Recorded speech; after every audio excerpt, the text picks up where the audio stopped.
we're covering a Disney movie, and Yeah. you worked at Disney, so Yeah. I want you to talk about that in a little bit. And it does help talk to people Yeah. about what I'm going through.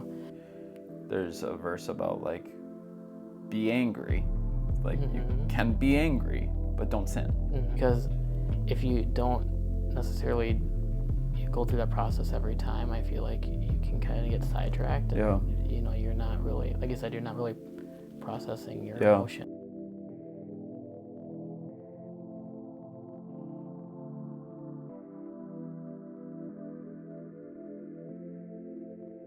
All right, so I'm Aaron here, and I'm here with Sal, and we're going to be talking about this past weekend's message. We did a series, it's called At the Movies, and we talked about the movie Inside Out too. But we're not really talking about the movie, we're going to be talking about emotions and anxiety and all of that.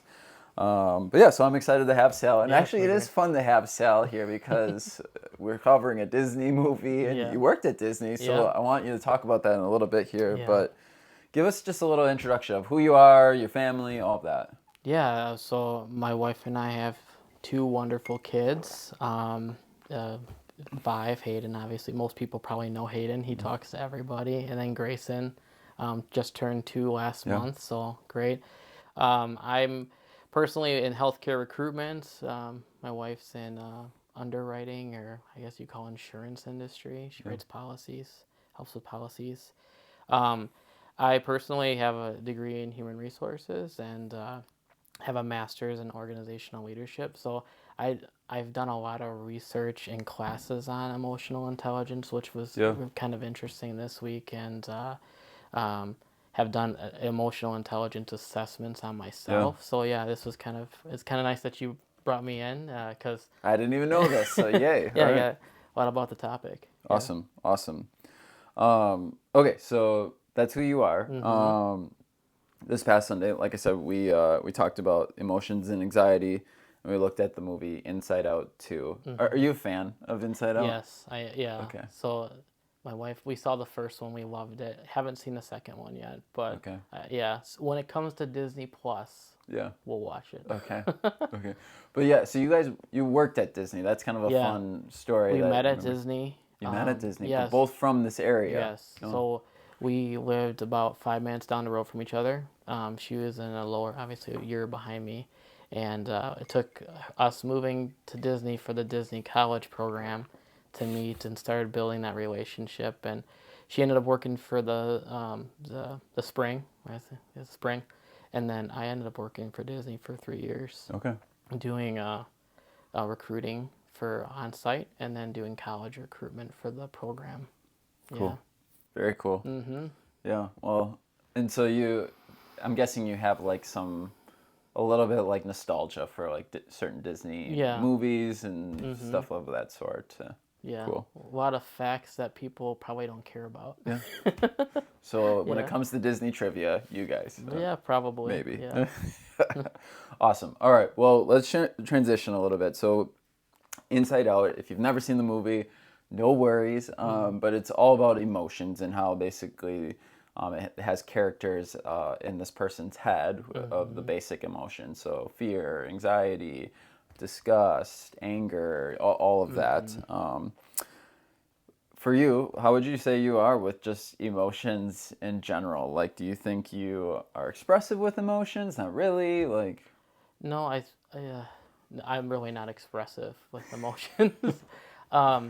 I feel like what people call me like a very even keel type of person. I get that a lot, where I don't get too high and I don't get too low. Yeah. And I think that's because when I started my journey with emotions, I was able to identify them very early on and not like, I would say, kind of suppress them in a way, where it's like, even like my family, it's, when Hayden does something like really great and he's excited about it, Tabby hits me like, be excited, you know, or like, so I don't necessarily get too high or too low. And so sometimes I have to like kind of fake it in a way to kind of get, to where I need to be. Yeah. And I think that's because I've been so kind of like self-aware of what's going on that it's almost hurt me in a way. But so would you say like, we're talking a lot about on the outside too, but like you have emotions on the inside, Yeah, right? yeah, I just always yeah, think it's like yeah. fun to ask that question, like, because it's like sometimes there's people that like are very emotional outwardly, Mm-hmm. and then there's people who are it's like I don't think they ever showed an emotion, Yeah, but yeah, it's like I really believe everyone has internal emotions. yeah. It's just how you are navigating using them and Mm-hmm. responding to them. But Yeah, I definitely feel them, but I might not express them, yeah. in a way that people might normally Yeah. express them. Okay, so if you would think about you right now, like Mm-hmm. what would you say like is the emotion you've been feeling a lot lately? Like as you said you're a little bit emotionally where you can kind of Mm-hmm. navigate them. Like what are you feeling these days?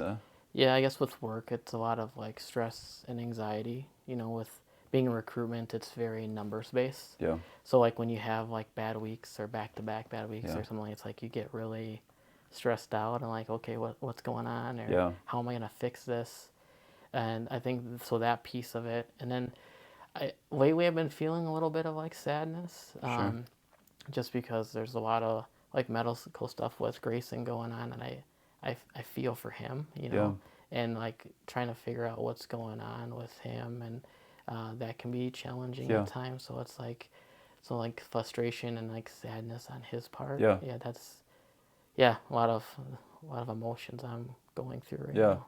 Well, so I'm jumping the gun a little bit because we might have be talking about this later on, but like the emotionally intelligence aspect of it that I Mm-hmm. mentioned on Sunday of like the more you can name your Mm-hmm. emotions, the better emotionally aware of you are of yourself, and then also how better relationally you are Sure. to others. So it's like when you say like, yeah, I've noticed I'm being sad about Mm-hmm. this, I'm guessing it helps you and Tabitha, your Yeah. wife, like navigate like when there's tension, and it's Mm-hmm. like, well, why are you, blowing me off? Like, as in, Yeah. like, just like not giving me any attention. It's like, well, it's because I'm really sad right now, Yeah. or like, are you seeing that? Has that been something helpful in your relationship to be aware and like maybe call Yeah. it out as is with your spouse?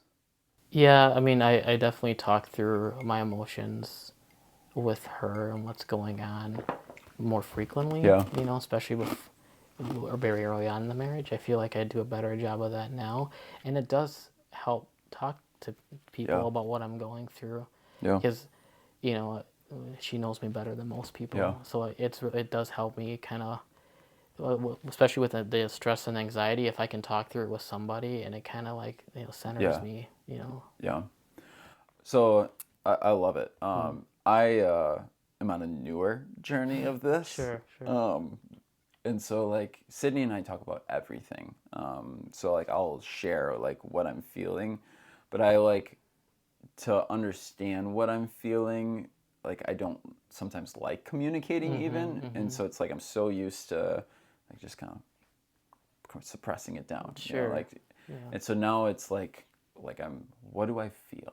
Mm-hmm. Like I'm asking myself, why am I feeling this way? Sure. It's like I feel this tension in my stomach, or I feel this like I feel not happy. What's going Mm-hmm, on? mm-hmm, And so mm-hmm. it's like I start to just I literally start to talk about it out loud with her. Like Sure. she tends to be my sounding board, Mm-hmm. and I get this is very different than a lot of people's Yeah. relationships, but it's one where I'm feeling this, and I'll just start kind of talking, and that's been like the most freeing thing for Sure. me, is when I'm able to like start verbalizing and like Mm-hmm. spitballing about my Sure. emotions with my spouse, and it's kind of like I think it's been really healthy for me to kind of express them a little bit Mm-hmm. more than I have in the past, and then also helpful for her to understand what's going on in my life right now. Sometimes it's hard for me to express, Yeah. like you're feeling all these things going on, but like how do you describe to somebody Yeah. what you're feeling? So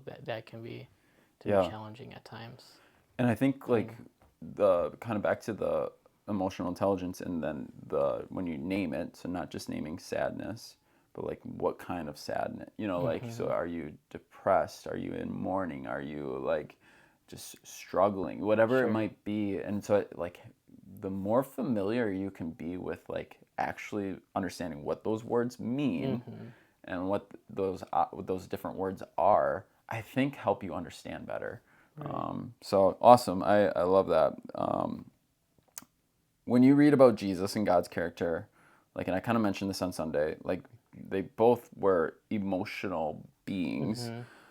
What does that make you think about you? Does that affect you in some way? Does it make you feel more open to sharing emotion or not? Or... I think it helps with realize that everyone has emotions, Yeah. even perfection in a way. I think what it shows me that you can have these highs and lows, but still be in a respectful, God honoring way, Yeah. respectful of people. Yeah. I think that's what it shows me the most, where you can still have these highs and lows, but not be sinful about it.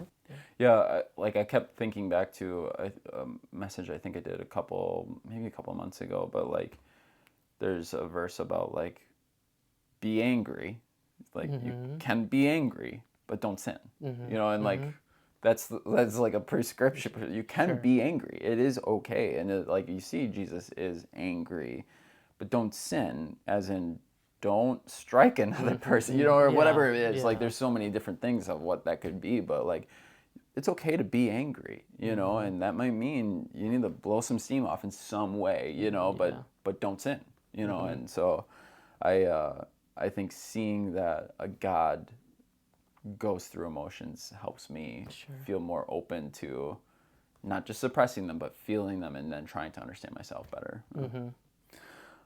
So again, I don't expect you to be like an expert on emotions. So we're just kind of riffing here.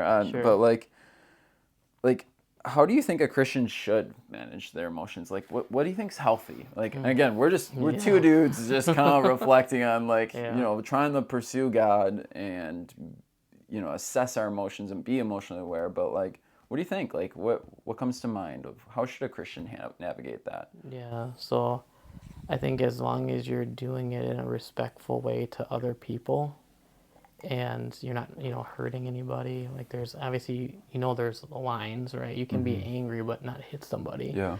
I think if you can understand that, that's probably the best thing. Yeah. I think just how to navigate those emotions. Yeah. Yeah. With respect, the word that comes to mind for me, it's like, I think humility, and it's like, I even say this with like my wife, like, I think I'm feeling this.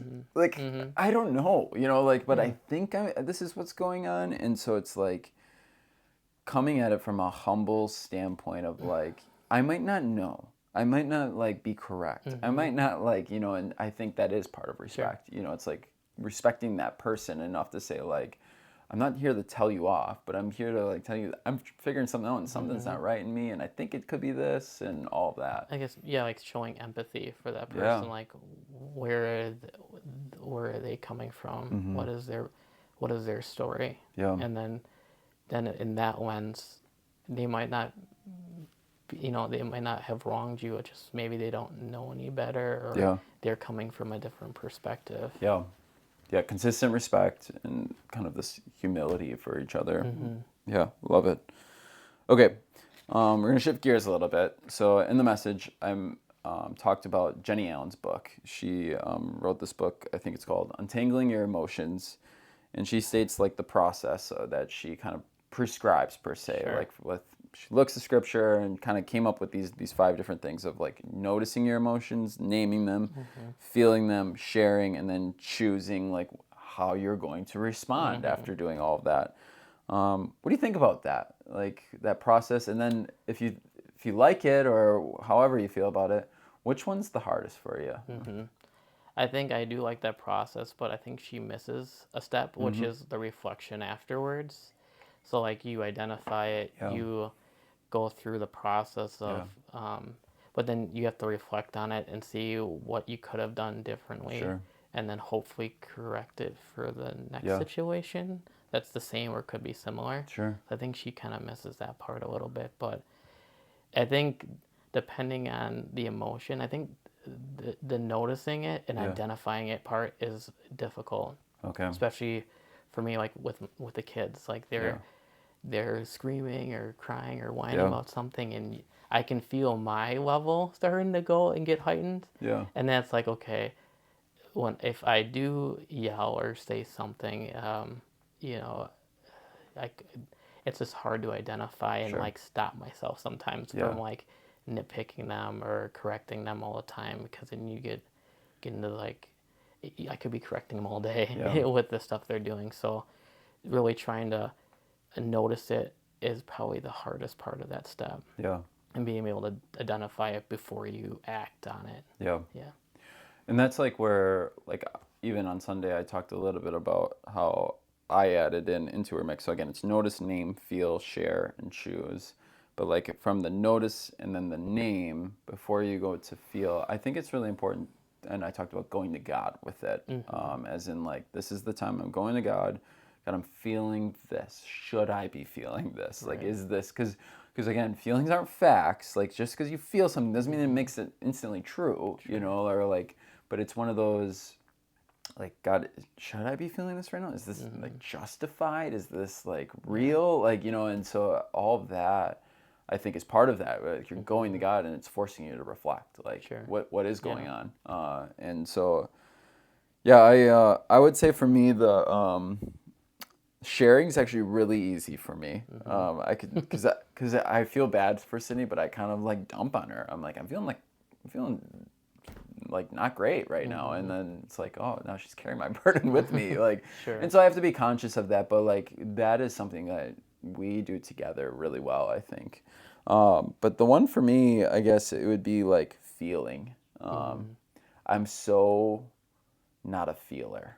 Sure. And that's why I say, Yeah. like, I'm on this journey where for me it's like I know what I'm feeling, but I'm like, let's move on. I'm already on the next goal. I'm already on the next problem. I'm already on the next issue or whatever, Right. you know. And so, and I think where this book has been really helpful and this process has been helpful for me is like the feeling allows for me to notice, like, my body's trying to tell me something, you know, like it's telling me that something needs to change in my Sure. life because this is a reoccurring feeling, you know, and so that's where, I mean, it could have like, I mean, there's studies about like having like long-term health implications sure, when you're yeah, just bottling up the stress and that anxiety all the yeah, time, where you have to have. 70% Yeah. more likely to have cancers, or I Yeah. don't Yeah. remember what it was. Don't quote me on Yeah. that, but that was like one of the researches that I pulled from it showed that like 30% less health problems and 7% less likely for cancer or something like that.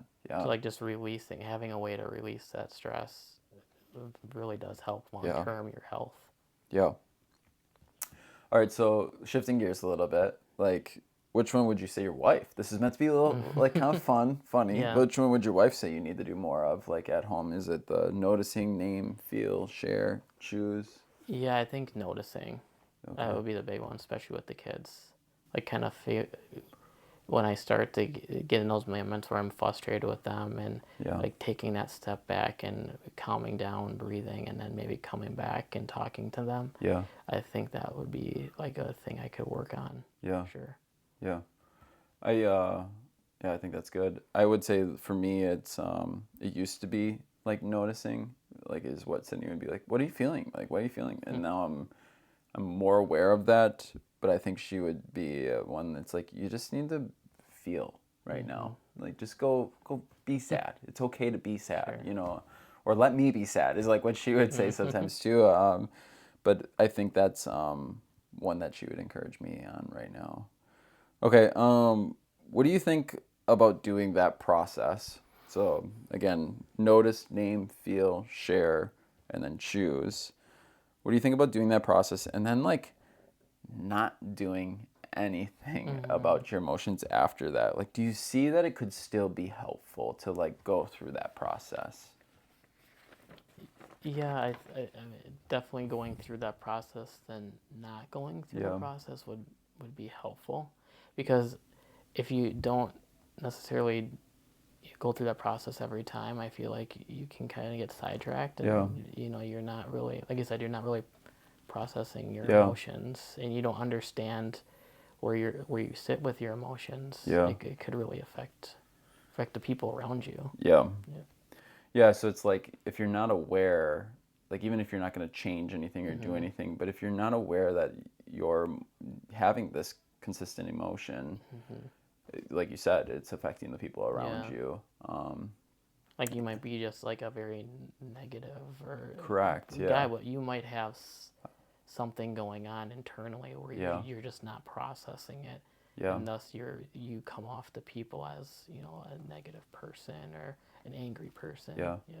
Well, and like I love what you're saying there because like that you'd pick up on that. You'd be like, oh, I am a negative person. I'm just feeling so down and sad, Mm-hmm. and like it's negativity. But I'm just gonna kind of leave it be. But like the sharing aspect, if you ask Mm-hmm. someone like, am I negative? Am I like that's might not be the most amazing thing to Mm-hmm. hear, but it could Mm-hmm. be the most healthy thing Yeah. for you. And so to go through that process, I think most people wouldn't, unless you're really close with that person, wouldn't call it out. yeah, Because it's kind of yeah, a hard conversation to have with people. So most people probably would just yeah, avoid instead of. So be yeah. like, hey, what's going on? Well, that's why you need like Yeah. close people that can speak truth into your life. Mm-hmm. But I always say like you need to find someone that you can like say, I'm going to give you the blessing to call me out. Mm-hmm. Like I want you to tell me the truth. I Yeah. don't, and like I feel like people need that because it's so hard to like give people honest, raw truth. Mm-hmm. Even Mm-hmm. your closest friends, right? You Yeah. don't want to hurt them, No. but okay, so I the thing I really liked about this concept of like doing this process is when it's intertwined with God, it like brings you to him during whatever feeling it is. I am negative, but God, I know through you there is hope, Mm-hmm. or so it's like even though you do nothing, it maybe changes nothing in your life, it does change your relationship with God, and I think it changes it for the better because it makes you rely on him Mm-hmm. more. I'm worried, I'm not going to change anything about it, but like I'm going to God now, and Mm-hmm. when he says like cast your anxieties on me, Yeah. I am realizing I am not fulfilling my Christian responsibility, Mm-hmm. or I'm not doing the stuff that God called me to do or told me to do. And so all of that, like even though I maybe don't change anything, I think it makes your Yeah. relationship with God closer. Yeah. When I think of like, if something bad happens and I used to get like depressed or angry, it's like, not relying on my own understanding, but what God's purpose is. Yeah, I think that kind of flipped it for me, yeah, where it's like I found more joy yeah. in the hardships that I was having because I knew there's probably something better Oh, on the yeah, other side of it, yeah. which That's kind of good. helped me be less, I guess, depressed or angry when Yeah, something like horrible happens yeah, or a hardship happens yeah. in life. Yeah, on that note, like can you think of a time that you've had to like cast your anxiety or worry on God Yeah. before? Um, I think for us it was. Tabby probably say this too about when we have, we've lost 3 children, and so the not knowing during pregnancy whether you're gonna have like a positive pregnancy or Mm-hmm. bringing a baby home, or you're gonna have an issue, like to have that anxiety on you for 9 months Yeah. potentially. Um, If you can't cast that on somebody or go to God with it, that would that would eat at you. So yeah. it's for me that's kind of when I started researching more like emotional intelligence and what did God say about things I don't understand, and Yeah. that led me to more research Yeah. and helped me kind of get rid of that or lessen the worry and the anxiety when Yeah. those situations come up. Yeah. And that would you say like because of the loss, Mm-hmm. like you've had to get closer to God through that? Like Yeah, because I determined that in these bad things there's purpose in it, mm-hmm. and so I think because of that it brought me closer to God. Yeah. Was it like I'm gonna go a little Mm-hmm. deeper with you, Yeah. sorry, but like was that hard? Like I mean, it wasn't like just easy. I'm No, I assuming mean like no, it was where very. did you go through some stages with God where you're like mad and Yeah, I still think you go through the grief process yeah, where you're just like wondering why. Then you kind of you're angry. Then you go through acceptance. Like you're still like yeah, a grief process, but I think on the other end it's a more positive and joyful experience when it's more God-centered. Yeah. And you can see now, like you would never, I'm sure, wish that on anyone, No, but it's right. like that those trials and hurt have kind of are part of what's formed your relationship with God that you have today. Like it's what made it, I think, healthy, compared to what it could have. Maybe it's not as close if you wouldn't have gone through that. And I think it's also turned into like our ministry, because we donate for like cuddle cots and things like that, or we donate urns for people that have lost children, and we put messages in there for Bible verses and explain our story, share our story with people. So I think that's kind of become our ministry over the years and how we share the Word of God. So that has been a very positive thing. Very cool. Very cool. Well, awesome. Thanks for talking about emotions. Yeah, it's great. Would your wife be surprised that you're talking about emotions on like a podcast today? Or? I don't think anything surprises her. Awesome. Well, thanks for tuning in and having a little chat about this. Hopefully you guys enjoyed. Yeah, thank you. See ya.